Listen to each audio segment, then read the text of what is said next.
So today is the 18th of July, and Writers Make Worlds is at the Auckland ACLALS convention, and we're very happy this day to speak to the poet and novelist Kei Miller. We're going to conduct a short exchange with Kei, but he's going to warm up by reading from The Cartographer Tries to Map a Way to Zion, which is his most recent poetry collection. Yeah, for the next month. All right, so I'll just read a poem called Unsettled. Unsettled. So consider an unsettled island. Inside the unflattened and unsugared fields, inside a tegareg sprawl of roots and canopies, inside the tall centuries of bloodwood and yokewood and sweetwood, of dogwood, of bullet trees, so hard they will one day splinter cutlasses, will one day swing low the carcasses of slaves, inside a crawling brawl of vines, unseemly flowers that blossom from their spines, inside the Lego orchids and languishing hibiscuses that throw raucous syllables at crows whose heads are red as anattas, inside malarial mosquitoes that rise from stagnant ponds, inside a green humidity thick as mud, inside the stinging spurge, the night shades, the madame fates, inside spiders, gnats and bees, wasps and lice and fleas, inside the hookworm, the dengue, the heat and botheration, unchecked maca sharp as crucifixion. This is no paradise, not yet, not this unfriendly, untamed island, this unsanitized, unstructured island, this unmannered, unmeasured island, this island unwritten, unsettled, unmapped. Thank you very much, Kei. You mentioned there, as part of the poem, raucous syllables, and we've heard quite a lot, very powerful words at this convention about words as forms of resistance, words as modes of memory making, words as ways of restructuring kinship after genocide and other kinds of colonial deprivation. I wonder if we could ask you just to speak for a moment about the power of words and how you relate to those words, both as a poet and as a novelist. I don't think any answer I give could be satisfactory, just because words are the, it's the tool of everything. Yeah, I mean, obviously as a poet, as a novelist, as an essayist, as, you think so much about what words, but I guess probably one thing I can say that is a little different, that I've been trying to think about more recently, and which will pretty much be my presentation tomorrow, is the volume at which words are pitched, and how that is so often policed and managed. So you're going back to the politics of respectability. I'm not just interested in speech, but how ought we to present words for people to hear them? What manner of presenting words will be seen as obnoxious, or again using that word raucous, or combative, and who decides on those categories? I think a big part of what I'm interested in is suggesting that there is a volume at which we might pitch words that has often been dismissed, but there is music there, and there's complexity there, and there is beauty there, and I think that's a big part of my project. I guess, again, I'll talk about this tomorrow, but I've been thinking a lot about Simon Gikandi's Slavery and the Culture of Taste. Is that a book? And just thinking about how the body of the slave was so important in structuring a kind of 18th century idea of modernity, of what was mannered, what was civilized. And so the black body and whatever the black body represented, it became a useful opposite to construct manners. And we inherit that to this day. And I think about the kinds of poetry, the kinds of sounds that are dismissed because of that idea of civility and manners and politeness. And how do you write a poetry that begins to resist that? Yeah, and that I should say is difficult for me because in several ways I accuse myself. I think I have been pretty successful as a poet and a novelist. And to what extent does that mean that I was able to conform? I'm very aware of my place in the British landscape. Being the first writer of color to win the Forward Prize, things like that. But very wary of people taking that on as a marker of black progress, perhaps, because I'm aware that my voice that is educated, that doesn't come from Britain, that makes a sound that is of a particular class, of a particular education, that it doesn't threaten Britain really. And so it seems very obvious to me that the person who becomes the first writer of color is not black British, and that is a sound that isn't allowed. And so though there is this gesture, this kind of tokenism of allowing black voices, you're not always allowing the voices you should be listening to and you should be hearing. And so I think a lot about that these days, owning the fact of my own education, but always trying to turn the volume up slightly, trying to make the British ear adjust itself to be able to hear another kind of resonance. I don't know if any of that makes sense. Yeah, but no, absolutely. I'm thinking about how sometimes, and I'm thinking here of Facebook and things that you would say on Facebook and write about on Facebook. That is my most productive mode right now. but I'm very interested in what you're doing because you go into, if I'm getting the term right, you go into Jamaican patois, and you use these two languages, sort of like as it were, received English, educated English, and patois in like really interesting ways that I think also educate your readers and listeners in register, questions of register, and how different kinds of address speak to different audiences and invite different audiences in. Yeah, no, I definitely think that is part of, I think I consciously do that.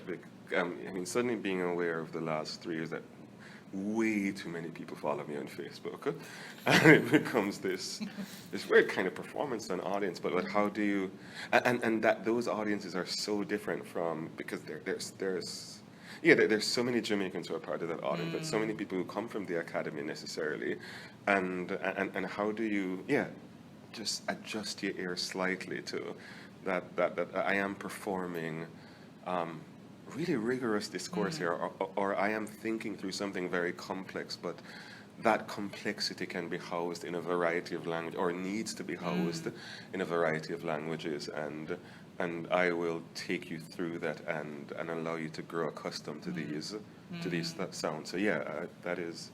And also how those different forms of address. I was thinking this also when you were referring to Gikande's work and ideas of slave history and how slave history born on the body, but also slave history born in the language, and those different forms of address, because of course words buried or held or were kind of suitcases of history.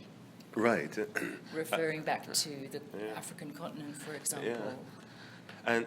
But also who, the people who continue to perpetuate that history, which thinking as a Jamaican is not, it's not the white body anymore. It's the Jamaican middle class who, they are black. We are black. We are.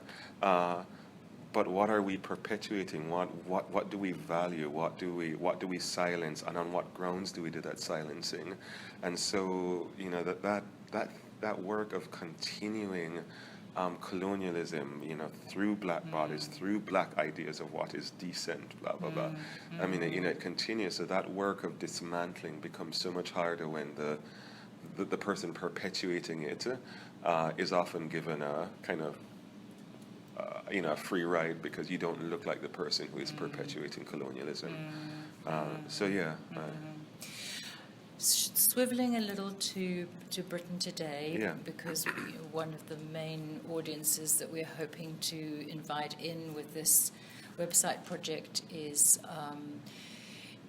school readers between kind of 15 and 18. When you're talking about address and you're talking about audience and you're talking about turning up the volume, how do you see kind of young audiences in relation to that, and young British audiences in particular? I mean, do you have a sense of, I suppose I'm asking a bigger question, which is, when you speak, who do you imagine is listening? We've been hearing a bit about, broken ears at this convention. We've been hearing about silences, and people have been silenced. We've also been hearing about, voice and expression. So, yeah, I mean, do you imagine a listener or a set of audiences or a spectrum? Yeah, I was going to say no, but I like I tell my students, if they answer no to that question, they're being dishonest. And so I know that I'm being dishonest if I say no. I guess my relationship with it's because of how you framed it. I think of trying to center a British audience, which I consciously don't. And I become very serious about that, and I don't care if it's a young audience or it's an older audience. I don't center a British audience in my imagination of the reader. But then, you see, that's not true either. I think politically I don't. But, as I was looking back at my first book of short stories, Fear of Stones, and looking back at the last novel, August Town. Which I like a lot. Oh, thank you. and I think there are different choices I made. But only reading them side by side, I'm so aware of, and I'm sure part of that is just style developing over time. I'm a much older writer writing August Town than I was writing The Fear of Stones. But still, it felt to me, looking at them side by side, that the difference that probably no one else could detect is that one was written in Jamaica and one was written in Britain. And so it's very obvious that I am aware of another kind of audience, and I am... there is this idea in my head that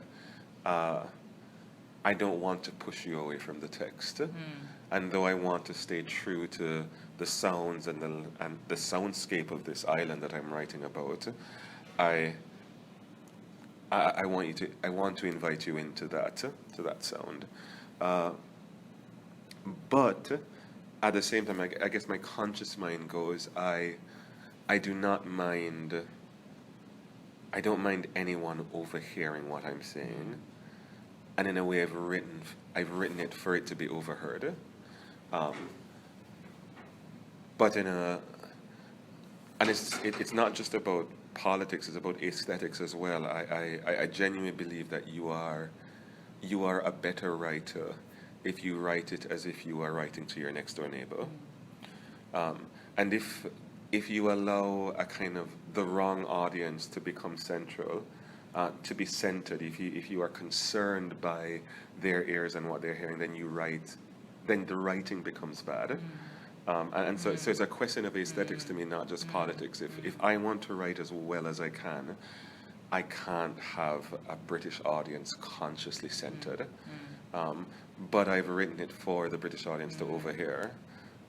If that makes... Yeah. No, but what you're saying reminds me a bit of something that Lynch and Johnson said in an interview that you can also find on the website, where he said, he was certainly as a young poet, he was speaking from a Jamaican tradition. He kind of heard a certain rhythm, and he was trying to recreate that rhythm in his work. But by and by, it became clear to him that there were a lot of listeners in Britain too, and that was fine. Right. And he was absorbing influences from that world also. And so it was, not just a dual set of listeners, but there was more than one audience there. Yeah. And I think, and I think that's one thing that I guess as students that I hope that the British student of literature would learn and appreciate and think that there is beauty in that you are not the center of this work. And that's okay. You are allowed to hear it, but in a way you aren't the center of the work, and there's a reason for that.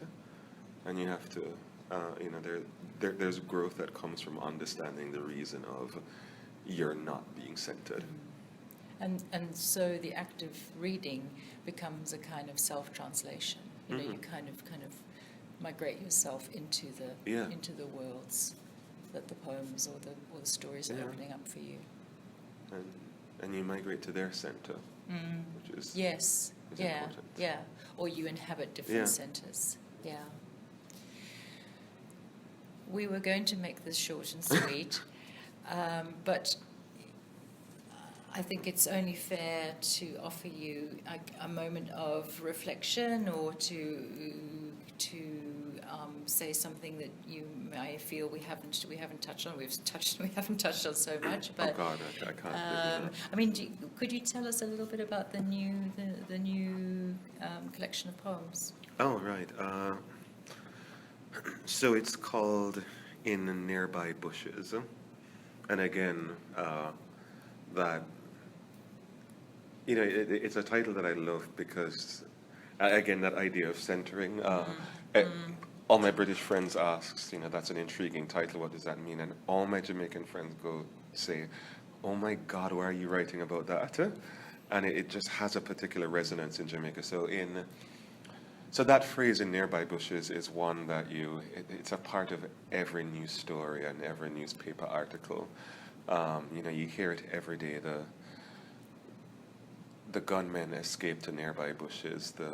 The body was found in nearby bushes. The gun was found in nearby bushes. The women were raped in nearby bushes.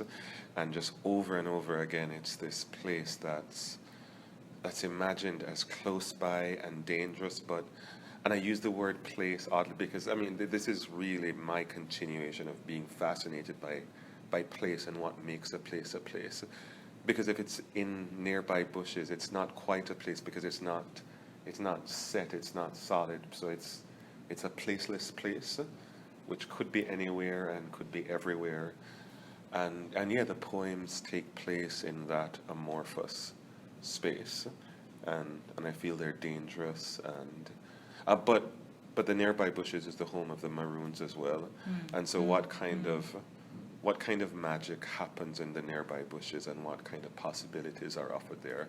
But how do we explore the very violent contemporary reality of Jamaica by looking at it? So yeah, that's... Looking forward to that very much. Do you miss Jamaica when you're away from it for a while? Not really,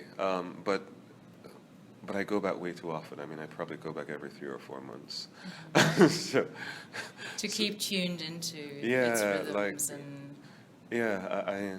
I realized very quickly that I had to be that connected to it, and I'm not someone who can stay away for many months. So there are people in Jamaica who still don't know that I don't live in Jamaica, and that's fine. And conversely, when you're in Jamaica, do you miss Britain, or what do you miss about it? Not really. But either way, I don't, because either way, I'm coming back soon.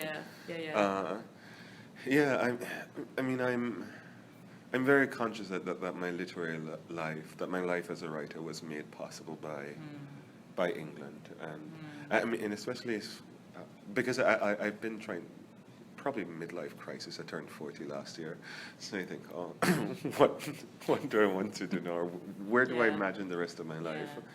So I've been thinking about where do I want to live, and it makes you come to terms with.